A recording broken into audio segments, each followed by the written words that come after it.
Hi everybody, thank you for joining. So today we're talking about scaling with asynchronous messaging. So there are lots of different reasons why you would bring messaging and message queues into your architecture. Scaling is one of them. So when you reach a limit of what you can process with a single node, then you need to distribute the work. How do you do that? And then message queuing is a great option for that. So what we're going to look at today is there's going to be a lot of code that we're going to look at, and it's going to be based around an integration pattern that's very common called the Vetro pattern. So we'll start off with a very quick look at what that means and why it's suitable for a messaging architecture and why it's interesting for today's webinar. And we'll start with solving that problem with a very simple single host architecture, where when we receive a message we go through all the steps that we need to do to do our compute sequentially in a single host. And when we're finished, we pick up the next message, and so we carry on. We'll look at what the limitations are for doing that, and then when you've reached a point where you can't tune your code anymore, so you can't get any more out of your single host, what do you do next? And that's where asynchronous messaging comes in, where you put a queue in the middle to distribute the work, and then you can have as many hosts joining as you like. The little cube that you see is meant to represent a piece of code running somewhere, a host node that's doing some share of the work. Okay, so the Vetro pattern. Vetro stands for validate, enrich, transform, route, and operate. It's a very common integration pattern when you're having to do the same set of steps on messages that you receive from the outside world. So maybe from a business partner or from a different system in your organization. You receive a message and you have to do the same set of work. You have to firstly make sure that the message you've received is valid so that you can work on it. So maybe if it's XML, you firstly make sure that it's valid XML, and then it meets the schema that you're expecting it to meet. The next step is enrichment. So often when you receive a message from a third party, it doesn't have all the information that you need to be able to fully process it. So you enrich that message by going, excuse me, going to a database or an API or some other component to get extra data relevant to what you need to process.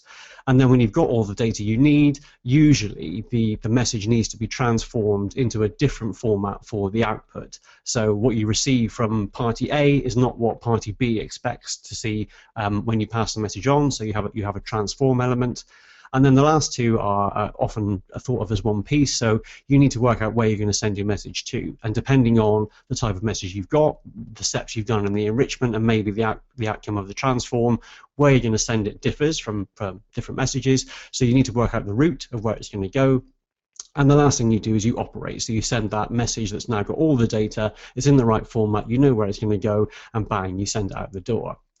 So the reason why we're looking at this pattern is because those separate components can often be run as discrete parts of compute that can be run on different hosts. So this is very well suited to distributing that workload among lots of different nodes in a distributed system.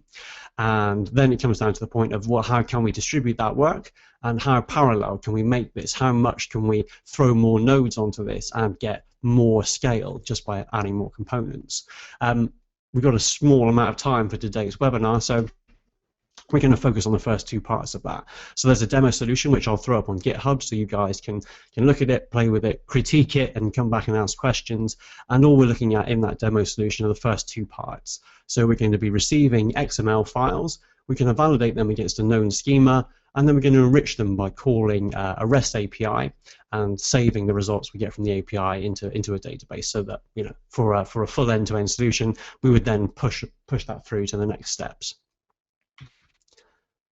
Okay, so we're going to go through several iterations of the same application with those validate and enrich steps, and in each new version we're going to be taking a different approach to trying to get as much scale out of it as we can by introducing more and more ways of parallelizing the work. So the first one we'll look at, version 1.0, is as simple as you can get. So it's a sequential processing system. So when we receive the XML file, firstly we'll validate. We wait until we finish validating, and then we enrich. And actually there are two steps to the enrichment to make it a more realistic system. So we're going to make two separate API calls. Version 1.0 of the app runs on a single host, and it's synchronous. So if we've got 100 messages coming in, we process the first one, and then all the rest of them have to wait until the first one's finished before they get a chance to processing. Okay, so we're going to go straight into the code. Guys, shout if you can't see my Visual Studio window. So this whole thing will be up on GitHub, and I've split it into several different projects so that we can reuse the same components. So for our actual processing components, we're going to be using the same classes in the same way to make sure that we've got consistency throughout our evolution of the app, to make sure that when we're comparing version 2 with version 1, we haven't got any differences in the core compute. We're only changing the way that the work is distributed. So in the core section, the bulk of the work to bring the processing into the system is a file system watcher. So it sits there and it watches a path for XML files coming in. And when those XML files are received, it does two things. So firstly, it reads the whole of the XML, and it pulls out certain bits of information that we're interested in. Now, this is based on a very simplified version of a system that I delivered for a bank a year or so ago, and so that's what the information we're interested in: the unique ID for the message and unique IDs for the two parties involved in a transaction, buyer and seller, or however that may work. So, Elton, can you please explain what the XML schema FPML is you're using here? Yeah, certainly. So FPML is an industry standard, so it's financial product markup language. So it's used to describe trades between banks and their customers.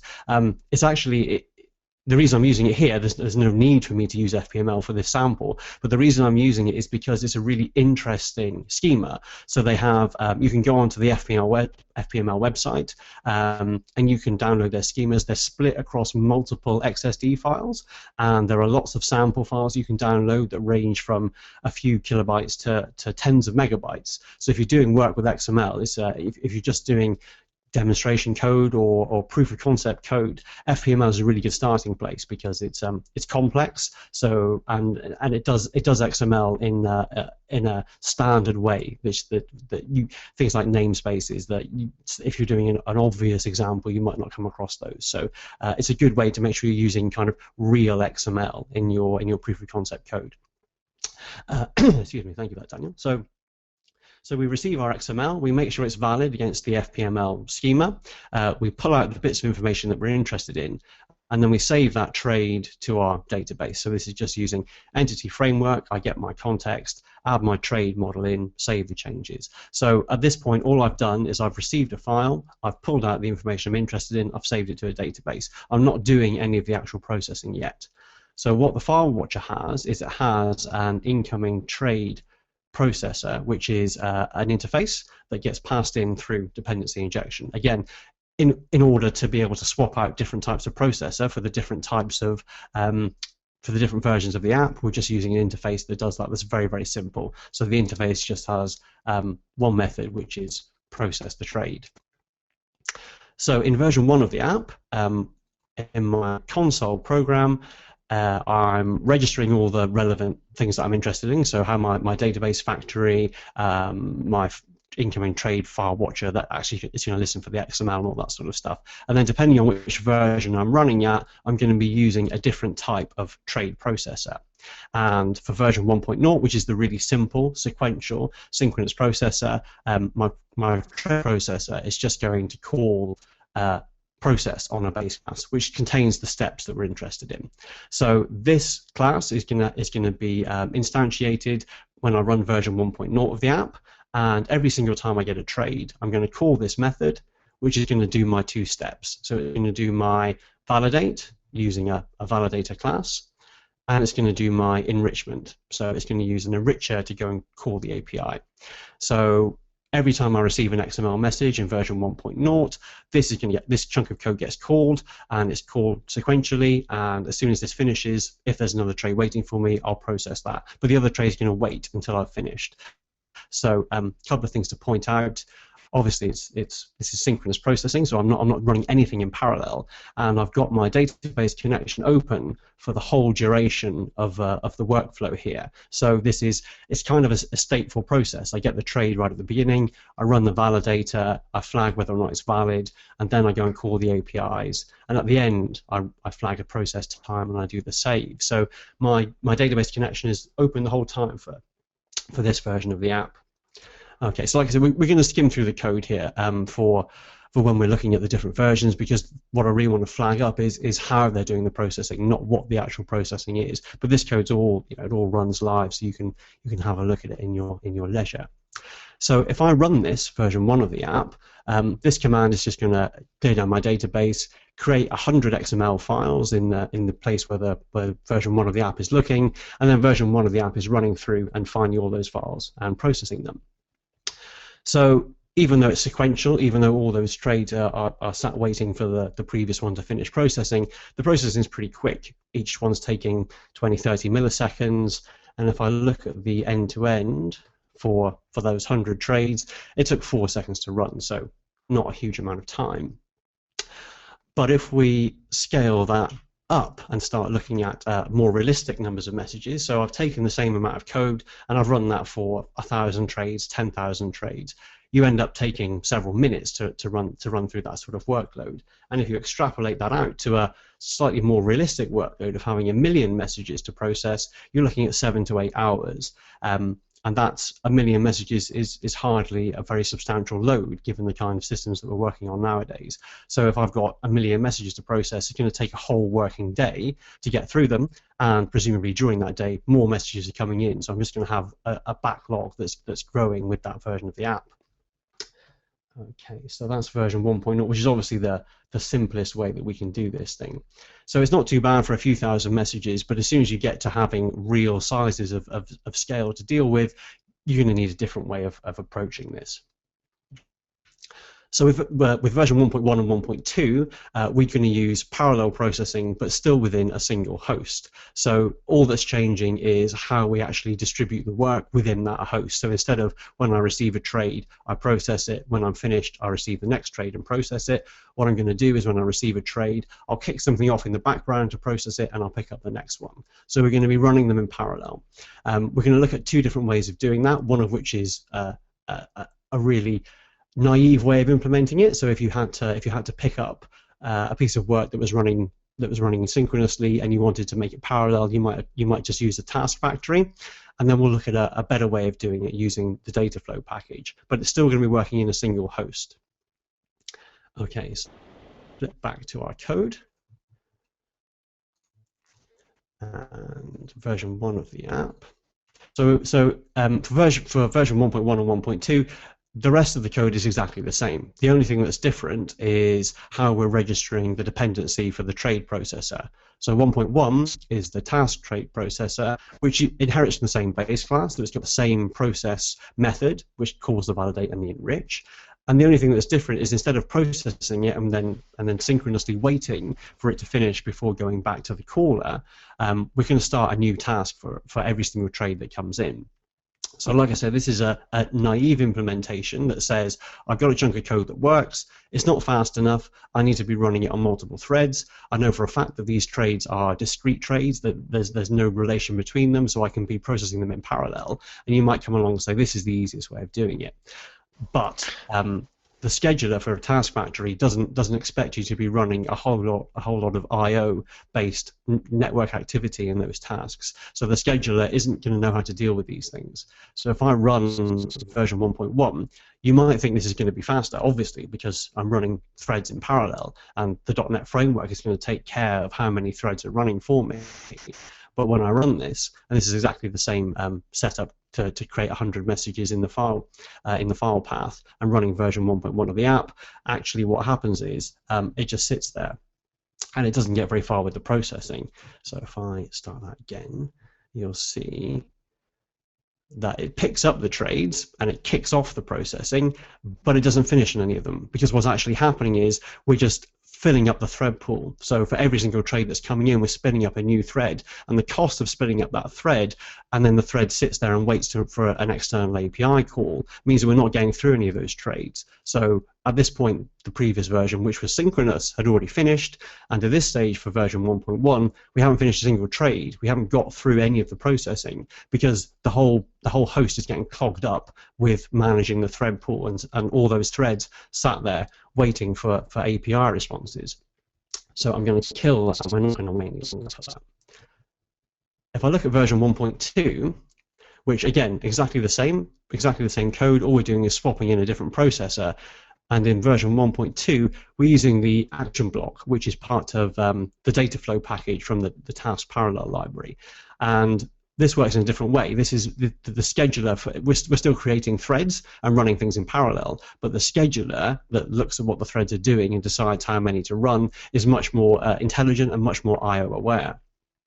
So with this one, what I'm doing is I create an action block, and an action block just takes an action to run, and that's our process internal. So every time I get a new trade, I post to my action block, which is going to start an action that says I need to process this and run the validate step and the enrich steps and all that sort of stuff, and that's all we need to do. The rest of it gets taken care of by the data flow library. So we're going to forget about 1.1 because it was an attempt that's never going to work. 1.2 is using a much more reasonable and I/O aware way of distributing work among the threads. So version 1.2 we can expect to run more performantly than version 1.0.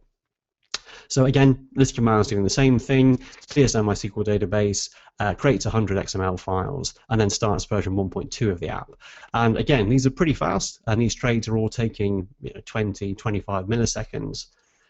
And if I look at the total amount of time to do 100 trades, it's faster than version 1.0. So this is something where running in parallel within the same host is actually going to improve performance for us. And again, if I scale that up and run to 1,000 messages or 10,000 messages, then performance has improved a good deal from version 1.0. And depending on the type of load you're dealing with, 10,000 messages, 3.5 minutes, that might be something you can live with.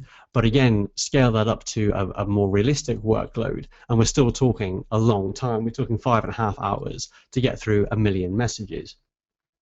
Now, for the banking app that I was building, that this is very loosely based on, we had, as well as the daily number of messages that we had to process, we knew we were reporting trades to a third party, to a regulator, and we knew when the system went live, we had a backload of 20 million to process. So as soon as we went live with our new system, we had 20 million messages to get through as quickly as possible, and then probably another 500,000 a day, something like that. So we would have sat here for an entire week at this, just running with a single host, and that's obviously not going to be acceptable. Okay, so. Elton, may I just add a comment on what you just said? That is, it's really important to always do your homework, doing especially the math. It's pretty easy to fall into the trap. It works on my machine, or much worse, it is fast enough on my machine or on the dev environment. In a real world, the production environment, there's a lot of factors, not to mention that you can have a backlog of things to get processed, as you just mentioned, that can take what seems to be a pretty fast process to take hours through days, and it will be a failure in the beginning. That's why we really need to scale out, and we cannot survive into a single process using multiple threads or any trick that can speed up things into one single process. We need to scale out to multiple processes to achieve the goal in this case. Absolutely, absolutely, and actually, so looking at those figures there from version 1.2 of the app, that's a single host for running the processing, but it's also from a dev machine where the database is running and the API are running on the same physical machine. So in the real world, where I've got a separate database that's sat somewhere else in the network and a separate API that's sat somewhere else, this code slows down massively because suddenly you're not talking about calling into something on the local machine. You're adding network latency into all this stuff. So running the same code but on a distributed virtual network, what I'm finding is that 1 million messages takes 17.5 hours, and we're not going to be getting anywhere with that. That's going to take a whole weekend just to process the first 1 million, let alone the next 19 million. So that's why we need to scale out, as Mauro says. There's a limit to what we can do with a single host. no matter how powerful that host is, you can scale up and keep adding memory and processing power, but there's always going to be a limit to some of those factors, like how much compute can we get from this node, how much memory can we get, and what's its network bandwidth. And that single block is not going to be able to do it's not going to be able to handle all the extra load that you need. So with the current architecture, which is I've got my process that listens and processes all the trades that are coming in, I can't just throw in another process. I can't just start up another version of the 1.2xe and hope that everything's okay, because then I'm going to have two processes fighting over the incoming files. There's going to be contention over that file path. So I'm going to have file watchers that are fighting against each other to try and pick up the next message. I don't know whether they're going to pick up the same message twice and process it, or whether I'm going to have to get to the point of flagging that a message is being dealt with, and then processing it, and then flagging that it's been completed, and all that sort of stuff. And that's going to be unnecessarily complicated if I want to have input and processing still within the same node. So no matter what I want to do, I need to rewrite this app. And if I'm going to rewrite it, then the better way to distribute the work is to distribute the steps of the processing, rather than adding more nodes to do input and processing. So that's what we're going to look at next, which is our kind of version 2 of the app, where we've still got a single host that's listening on the input. So in our case, that's just a folder where files are being created, but that could be a SQL database that's having rows added for each new message, or it could be a separate message queue, or it could be an API that's receiving calls. And when it gets an input, we're gonna follow the same as we did with version 1. We're gonna extract the information we want from the XML. We're gonna save it to the database. But then instead of processing either synchronously or asynchronously in the same host, we're going to send messages to message queues, and we're going to send 3 different messages. One saying please validate, one saying please enrich party 1, and one saying please enrich party 2. And the input host, which is receiving the XML and sending those messages out, doesn't care what happens next. It sent its messages, it moves on to the next trade. It's very, very fast. Having a single host at that input point, which is just reading a file, saving it to the database, actually having one host is often fine for that, no matter how big your scale is. If it becomes your scale is ridiculous, there are other ways of distributing work at the input level. But the bulk of the work that's happening here with our validate and enrich steps, plus all the other steps when we add the full workflow, those are what we need to be able to scale at, and that's where the message queues come in. So all the different hosts here that are reading from the different message queues, they can all pull from the same queue without any contention, because that's what a message queue does. It's enabling you to push messages in one end, pull them out at the other end, and multiple processes can be doing both those stages, pushing out and pulling.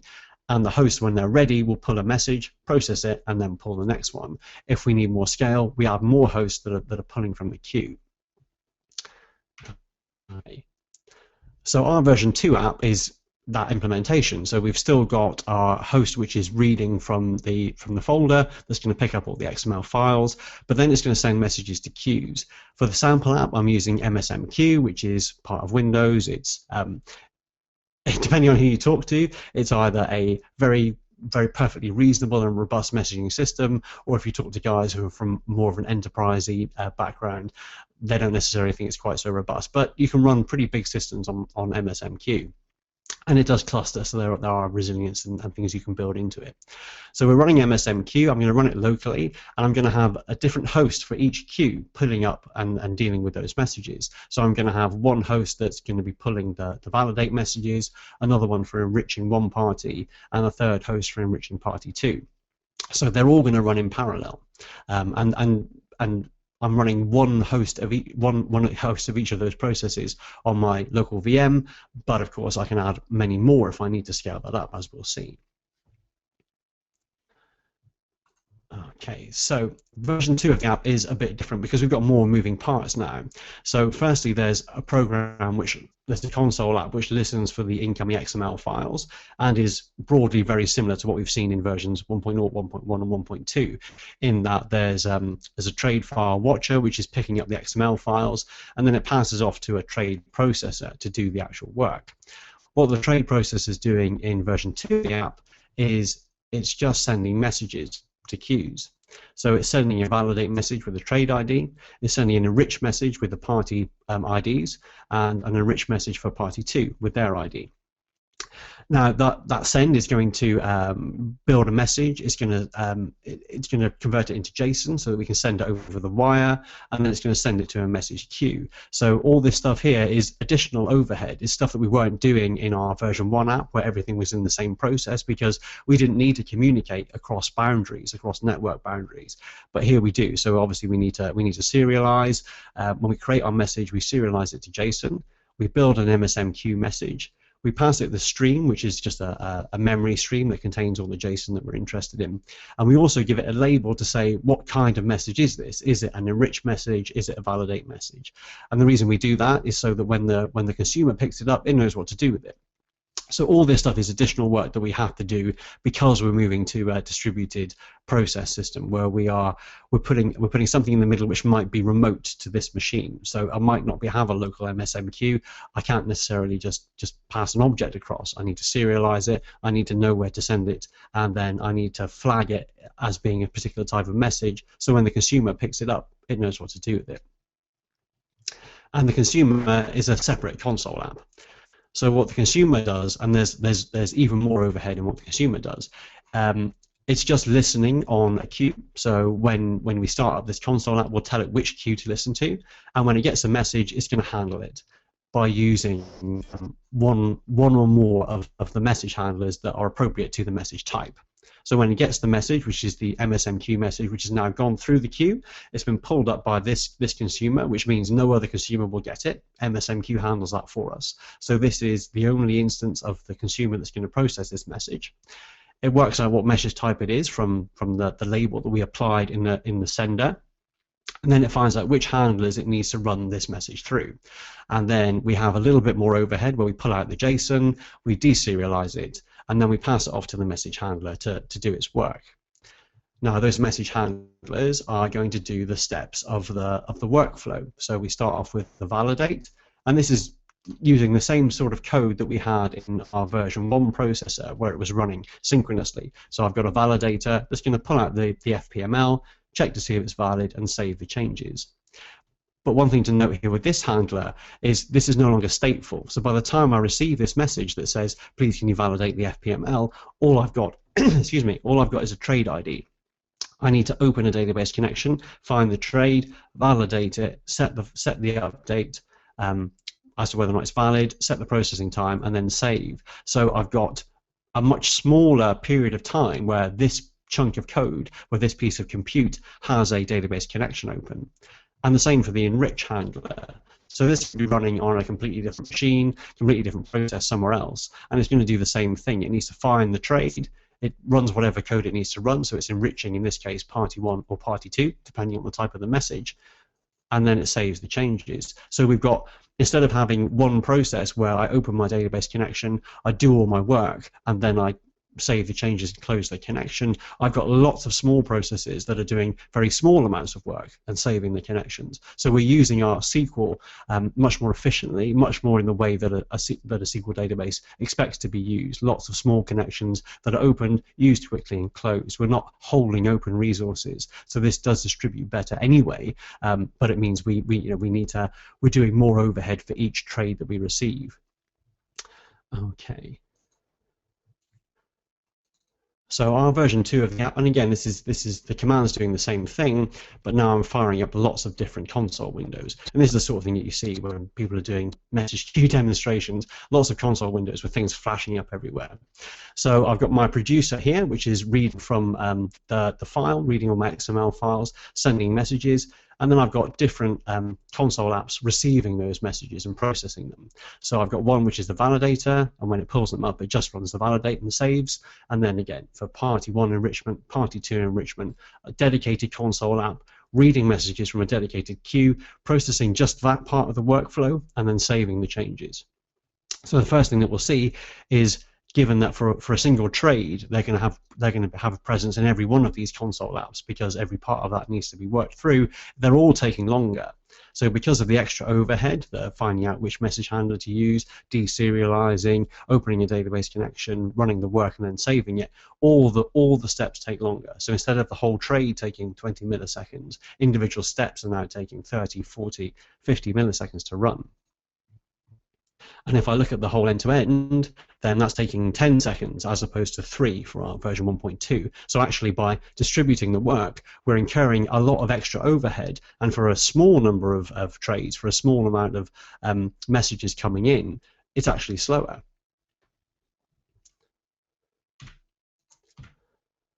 So looking at again, I've taken that same code and I've run it for some sensible levels of messages. So for 10,000 messages, we're now looking at 10 minutes. So it's taking longer to run, and 1 million messages can take 16 hours. So what we've seen for version 2 is, because of the extra overhead of writing to the queues, reading from the queues, not having a single process which has got all the state that it needs, then we're having to do extra work, we're incurring extra latency, we're taking more time to do the same amount of processing. But the difference with version 2 is that now when I need to scale, all I've got to do is throw extra hardware in. I just need more machines running more hosts. All I need to do is add in another console app running on a machine somewhere, pulling in from the validate queue, and then I can get through the validate messages more quickly. I can add in more message handlers for the enrichment running on machines which have higher bandwidth capacity, and I can get through my API calls quicker. So the more machines I add, the quicker I'll get through the workload, which means the more workload I can deal with ultimately. Each individual trade may take longer to process, but in bulk, I can do more quickly. So we'll see that running very quickly now. I've got a virtual network where I'm going to be running this topology here. So I've got one VM which is reading the messages from the XML folder, XML files from the folder, and then it's sending those messages out to the queues. And then I've got 3 different virtual machines, each running 3 hosts for the validate, the enrich party 1 and enrich party 2. So I've got 27 hosts here consuming messages. So that's I can distribute this. I'm distributing a lot more nodes to run their share of the work. So we would expect to be able to get through this a lot quicker. So just to show how this actually works, I've got my virtual network here, which happens to be running in Azure, but it should be on a local network. And I've got 3 virtual machines, which are consumers. Each of those is running 9 separate console apps on my consumer apps pulling from the queue. And then I've got a single node, which is my producer. So this is where the messages are going to get created. So just to show you how the work does get distributed, if I run up the same command on my producer, this is going to create 1,000 files, and it will start reading through them all, saving them to a SQL database. This is a remote database, and then sending messages off to the queues to get them processed. And then these other guys, which are my consumer nodes, they're all going to start doing a share of the work. So I've got a whole bunch of VMs here with a whole bunch of console apps, which are all bouncing around, doing some picking up some messages here and some messages there. Again, the enrichment is on calling an API, which is a remote API. So this is a much more realistic way of checking the load to see what my system can deal with. And what we're seeing is messages are bouncing around everywhere. Each one of these console apps is doing some of the work. They're all sharing in the 1,000 trays that are being created. But we also see that they're stuttering, so we haven't got a consistent amount of load here, which either means there's a bottleneck in some part of my processing. Maybe the queues aren't full and we're not getting through them quickly enough. The producer isn't producing them quickly enough. But we can see it's already finished, so we think the queues are probably full. So there could be a bottleneck somewhere else. Maybe my SQL database, it can't deal with having so many connections or trying to read and update trades. Or maybe the API can't deal with having so many calls in at the same time. Because if this was running smoothly, then every single one of these console apps would just have a stream of text for each step being processed really, really quickly. And the fact that it's stuttering means we're distributing the load very well, and it's being distributed evenly across all those nodes, but there's still a performance improvement to be had because they're not working at their full capacity. Okay. So running across multiple VMs, this is how the stats shape out. So it still takes 8 minutes to do 10,000 messages, which extrapolates to 13 hours for 1 million. So even with our distributed process on 3 VMs, we're not getting through 1 million messages in an acceptable amount of time. But if you've got 1 million messages you want to get rid of you want to get processed through very quickly, then 3 VMs isn't what you're looking at. If you're dealing with that sort of scale, then you can be able to add a lot more hardware to it. And the difference with version 2 and version 1 is that that's all we need to do. If we need to get through more load, we need to add more processing nodes. That's all we need to do. Fire up more VMs, run more of those consumer hosts, and the more VMs we add, the faster it gets. So if we assume that we can scale linearly, which often you can't quite scale linearly, but if you can, then we can have 10 VMs running through our load. We get through 1 million messages in an hour and a half, and that's becoming something that is clear. Clearly, something that we can actually process a reasonable amount of load in a reasonable amount of time. Okay, so hopefully that's kind of solved the case for using messaging purely for a scale to solve scaling problems. There are other reasons to do it, which we can kind of come into with the Q&A that we're going to move on to next. So just to summarize, and I know it was a brief run through. What we've seen is that when you have a single processor, you're always going to be limited to how much you can handle, no matter how many cores that box has or how many gigabytes of memory. You're always going to be limited to how much compute it has, how much memory, how much network bandwidth. So sooner or later, you're going to hit a ceiling if you're using a single processing host. If you can split the work and distribute it, then you can add more hosts, and then the sky is the limit. You can be using Azure, you can easily have 1,000 VMs all taking their share of the work if you've got that much scale to get through. And you can add the scale where it's needed. So in our example, we had an equal number of hosts running each part of the workflow. But if you're finding that your validate runs very quickly and your enrichment takes a long time, you can have twice as many enrichment nodes as you've currently got validation nodes. So you can add the scale where you need it. And the key component there is the message queue. So that's the component that makes all this stuff work, because then you can distribute your work evenly amongst all the hosts. You can it doesn't matter how many people are reading from that queue, because that's what the queue is for. The key selling point of the queue is that it allows several people to read at the same time, so you don't get the contention that you would get if you were trying to run several hosts that didn't have a centralized way of distributing the work.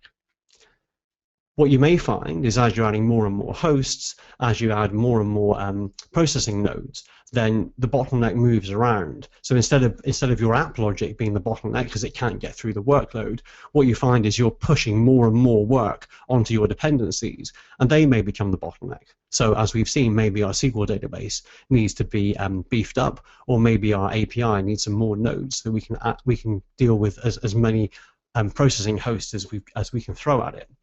But that's really where the bottleneck should be. So your SQL database should be able to handle hundreds of simultaneous connections, and your API should be able to handle thousands of requests per second if that's the scale that we're working with. So the downside to this, as we've seen, obviously there are more components. There are at a code level. There's another app to deal with. There's a consumer and a producer, and then at the infrastructure level, I've got many VMs that are running with many different processes. So there's more code to write and maintain. There's more infrastructure to monitor and to deploy to. But there are a lot more upsides. So we focused on scaling because that's a really clear way to see how putting a message queue in the middle of your processing enables you to scale to as much load as you need to handle. But there are other upsides to moving to a messaging infrastructure. Things like fault tolerance and being able to replay messages. So if something goes wrong during the processing of a message, you can send it back to the queue and try again later. So transient faults like an API being down can be dealt with without any intervention from an admin.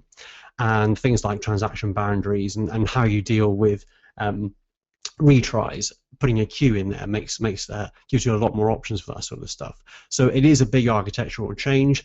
there is more that you have to deal with, but there are a lot of upsides to adding a message queue in, which give you a lot more a robust solution for big workloads. Elton, you talked about scaling out hosts on different machines and virtual machines. Can you also briefly talk about what I can do to scale up on a host? Oh yeah. So sorry if that's not clear. So the scaling up, the idea of scaling up is you are adding more compute hardware within a single piece of infrastructure. So think adding more RAM to your PC, or adding more cores, adding more CPU cores. So what you're doing is you're effectively taking your single node and making it bigger, giving that the capacity of that node and increasing that. But you're always going to hit a ceiling. There's only so many CPUs you can chuck into a server. There's only so many gigs of RAM, and you'll get to the point where all the parts are maxed out. You can't increase the amount of load that one node can deal with, so you can't scale it up anymore, and you need to add more nodes. You need to scale out. That's what we mean by scaling out, adding more servers so you can distribute the load across a wider area. So in your current sample, are you using one processing thread when consuming a queue, or multiple processing threads when consuming a queue? Do you see any difference when having, for example, the number of consumer threads aligned to the numbers of cores you have on a processing node?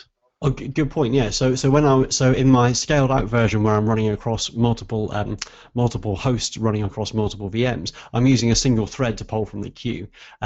The main reason for doing that is that actually it's a lot easier to demonstrate what you're doing if you're not comparing multiple threads running in parallel on a single host with multiple threads running in parallel on multiple hosts. And actually you can get the sort of scale you need. You don't necessarily need to be running multiple threads, but once you've moved to your asynchronous architecture, you can do that. So it becomes straightforward to add more threads to each of your processes. So actually, instead of having just 9 processes running on your virtual machine, each of those 9 processes could be running different threads, and you can have different threads listening to different queues. So you don't have to have a separate, in our case, console app for each queue. You can have one console app that's listening on all those queues, just with different threads. So there are lots of different options for how you pull messages from your queue.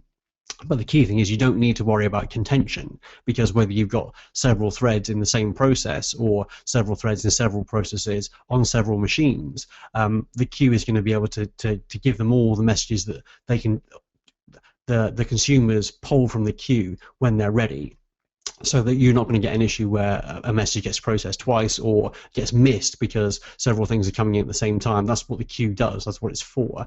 It deals with that level of parallelism coming in and asking for messages from it. So have you been running any kind of tests, for example, by using async await, which is available in the .NET framework? Because I mean, currently your design or architecture behind it is using a thread per message consumptions and also per database call. So could we optimize the thread usage by actually leveraging, for example, the asynchronous APIs provided by the message queuing system, and also by the database like entity framework abstraction layer you're currently using? Would that, for example, in a scale-up scenario, also improve performance? Absolutely, yeah. I expect both of those points to improve performance. Let's be clear. The demo app that you can download from GitHub isn't something that is currently running in an investment bank. This is a very simple solution that's focusing on the difference between running on a single host and running asynchronously with a message queue in the middle. So yeah, absolutely. So I'm not using async await. I'm using single threads for the message queue reading, purely to keep it clean. So when you're reading through that code, you can focus on what the differences are. And absolutely. So by the point where you get to needing to crunch performance, then that's what you move to next, by saying the threads that are running, the processes that are running, are they being used to full performance? And one of the things that will tell you that is how hard are the hosts running, how hard are the VMs running. So in the case of our kind of the Noddy version 1 apps that were running synchronously, even when I'm throwing 10,000 messages in, it very slowly cranks through them, and the CPU is not working more than 20-30%. So with those simplistic approach, you're not even making full use of the hardware that you've got available to you. The compute that's there is sat around waiting for an API response to come in.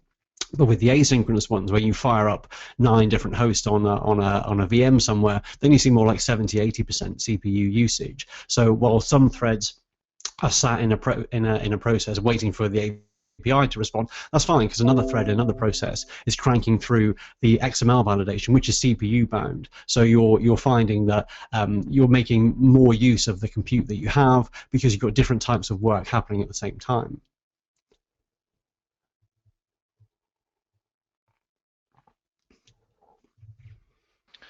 I think Mauro has some additional questions. Yes, may I also add more of a comment than a question. You said that as soon as you try to scale out, it's a big change. It's a big mind shift in terms of architecture. May I also add that as I've understood it, it is also really important how you design your messages, since that as soon as you scale out to multiple processes, even if MSMQ guarantees the sequence of messages, it is a first in, first out thing. The more processes you have, there is no guarantee at all that each process gets its messages in the expected order. So each message should be an atomic piece of information that needs to move the system forward in a consistent way. Otherwise, a process cannot expect another message to add some more information to a previous one. Absolutely, yeah. So when you move to a distributed architecture, then you can no longer rely on some of the things which you might be able to rely on when you're working within the context of an open database connection. So when I need some more information, I can just query an object, or I can query the database, and it's going to be there because I'm running in isolation. The information that I might want is going to be dealt with by another message that another message handler hasn't picked up yet. So you have to be the workflow that you're modeling in terms of messages and message handlers. They're discrete components. So that's great in terms of being able to design a system that's easy to test and easy to distribute the work for, because you have a series of message handlers that do one thing only, and they focus on that, and then you can push those handlers out to different hosts across all your infrastructure. But yeah, absolutely. So the workflow that you're modeling, you can't necessarily make assumptions about if you're the third step in the process. The steps 2 and 1 have already been done. You can't make those assumptions anymore. So you need to be careful in how you're modeling your messages and how the actual handlers are running their processing. Okay, Elton, we have a few questions from the attendees. So one is from Frederick. How does the enricher know that the message is valid if the validation is done somewhere else? Very good point. So so that's something that comes down to how do I model my workflow. So in the simple demo sample that I've sent, we can assume that if I've been able to read the XML and parse out the information for the enricher, then the message is valid enough for me to go and send those enriched messages.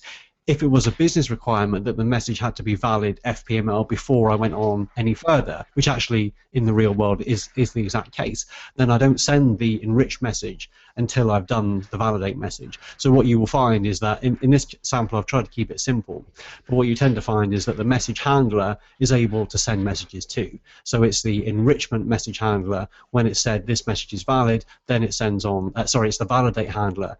This is a valid piece of FPML. Let's go on to the enrichment stage, and it sends the enriched messages.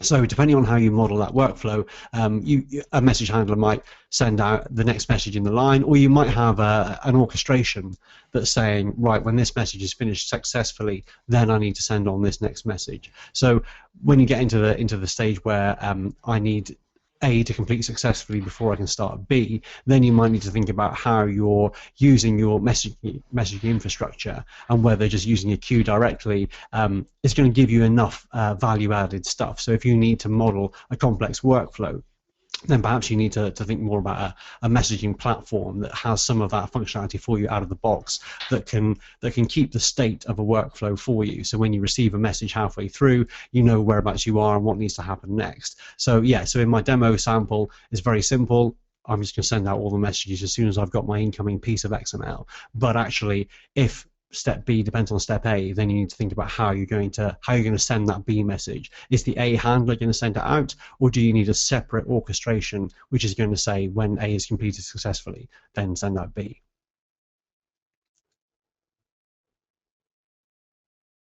So Elton, Bob is asking if are you handling the entity framework optimistic concurrency exceptions by using the queue infrastructure to retry the message automatically, or something more specific into the handler code?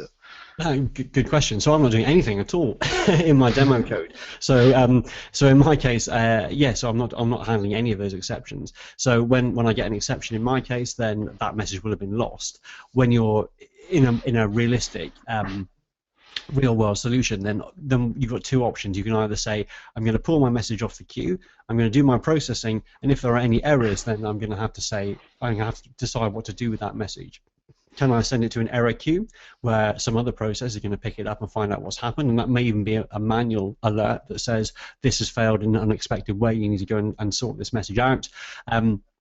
Or you can say, well, let's put that message back on the queue and we'll give it a retry. We'll automatically retry it a certain number of times in the assumption that whatever went wrong was transient. So why did it go wrong? Perhaps something else was reading from the same record at the same time. So I've got a concurrency issue. Perhaps the API was down. Perhaps I couldn't reach the database because of a network issue. So you've got the option of saying something bad's happened, something unexpected has happened. I need to move this to an error queue. Someone needs to look at it. Or you can say I'm going to retry this message. Or you can combine. Obviously, you can combine the two. I'm going to retry this message up to a maximum of 3-4 times. If I've seen the same message several times and it keeps failing, then it goes to the error queue, and then someone's going to have to step in and look at why that's failing, whether it's an infrastructure issue or whether there's a problem with the message. So that's something you need to bear in mind. If you're going to put, you can get into the position where you take a message which is a poison message, so something about the content will always cause the handler to fail. So if your exception handling is a bit simplistic, you take that message, you put it back on the queue.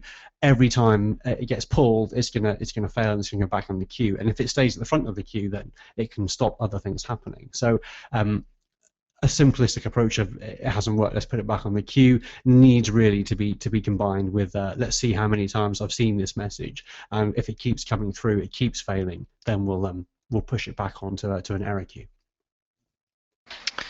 Elton, I have a question from Adam. When we moved to the distributed apps in my team, we gained huge benefits from scaling, but we also gained huge problems in deployment, monitoring, and process management. These are all solvable problems, but many typically larger companies have significant internal barriers to adopting the right tooling and practices. Do you also have problems in this area? If so, how did you solve them? Yeah, absolutely. I mean, that's a really good point. I've skimmed over all the hard points. So how do we build this stuff with so many different components? How do we test it when we're making changes? Because personally, I like end-to-end tests where we push real messages through real queues and make sure it all behaves as it should do. But the problem with that is then your build can take a long time to run, and then you get into all sorts of other sorts of problems. How do we deploy it consistently? What do we do if we just need a new host? How many different consumers are we going to run per host? All that sort of stuff. What's currently running? What's currently healthy? Yeah, you're absolutely right. There's a whole lot of stuff that comes with moving to a distributed architecture, because you've got so many more moving parts. One of the biggest things I've had actually when I've been working with messaging in companies, a lot of the companies that I've worked with are familiar with messaging and they have message queues and they're happy with all that stuff, but they have a kind of a green book of technologies they're willing to use, and you can come along and say, right, okay, we're going to be using a message queue, and they say, fine, here you are, we use MQ series from IBM, and you say, okay, that's fine, I think we can probably work with that, and then you spend a whole bunch of time that you shouldn't spend on the infrastructure side of it. working with a particular queuing technology that one company favors over another, or you say, actually what we want to do is we want to use MQ series for production, which is what you guys have. That's fine. We want to use MSMQ for our testing environments because that's nice and simple, and we want to use 0MQ, which is an in-memory queue for our automated testing. And then you have a whole battle with their architecture team about, well, in that case, all the environments are different, and you're swapping in queues, but we're not getting the same sort of guarantees from each of the queues. So yeah, absolutely, those problems do come up, and I'm afraid there isn't a simple answer that says, well, what we should do is use X, Y, and Z. What we have found is that if you use a platform, so rather than saying, right, let's use MSMQ, you're saying I'm going to use a messaging platform which abstracts away the particular queuing technology that you're using, then that makes things a lot simpler, because then you're going to your architecture team and saying, I want to add one new thing to your green book, which is this messaging platform, and then you can use whatever queue you want, and we're going to be consistent across environments, and the platform has certain technologies to make monitoring things easier for us. Then at least you're just trying to get one thing approved. You're not trying to get a whole series of different things through a team who are already happy with the kit that they currently use.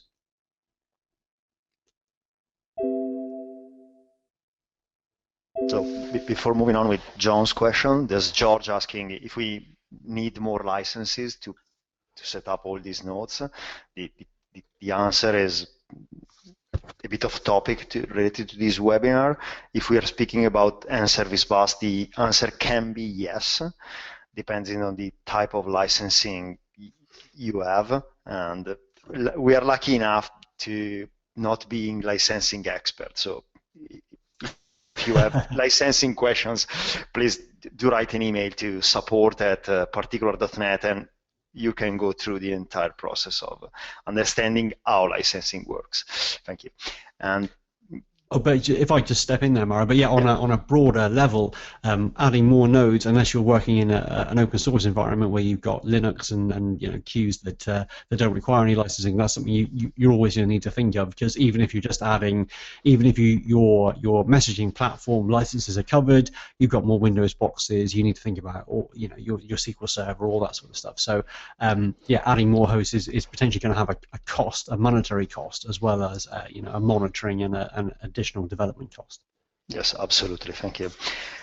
John is asking, how do you trace messages through the entire system end-to-end to handle not only faults, as we have seen, but also to profile bottlenecks and to have an overview of the entire system, of what's going on into the distributed system? That's a great question, and that's one of the biggest things that you find when you move to this sort of architecture, is that you can, especially when you bring new people onto a team where you've got a product that's been developed for a little while. You come into the project and you say, right now, this is what happens. Here's all the code. Give them the overview. And what you can't see from the code is what happens next. What happens when I push the message in right at the beginning? I can't see which handlers are going to fire, because I need to trace through and find out that after A, then I send message B, unless in this situation, in which case it's C, and then it's D. Excuse me. And then it can become really hard to track what's happening there. So you've got a couple of options. So one option is to send messages. So you can send kind of progress messages to a separate monitoring queue, which you then track with some sort of with an interface which can either be something really basic or quite advanced. So I've built systems where we have a UI, a nice little web UI that says the breakdown of the type of messages that we're getting through, and then on averages how long they're taking to process, which nodes are processing them, so you can see the breakdown to make sure you're distributing accurately, and that's how you get your picture of the bottleneck. So the handler says, I've received a message, so I'm going to send a start message to my monitoring queue, and then a finish message, and then you can correlate all that stuff in a separate process. It adds a lot of overhead, because you're dealing with a lot more stuff going on. You have to have separate systems to deal with looking at what's happening and visualizing that in a way that's meaningful. So it does add a lot of overhead to it, yeah. But it's that's one of the disadvantages with moving from a single host to a distributed architecture, is that to a certain extent, it can be the architecture as a whole can be a bit of a black box. You push the message in at the beginning, it comes out eventually, but it's difficult to track exactly what's happened unless you've got some sort of monitoring steps for each of the handlers. Yeah. Okay. Thank you very much, Elton. This has been very informative, and as I understand, you have a course on Plural site about messaging.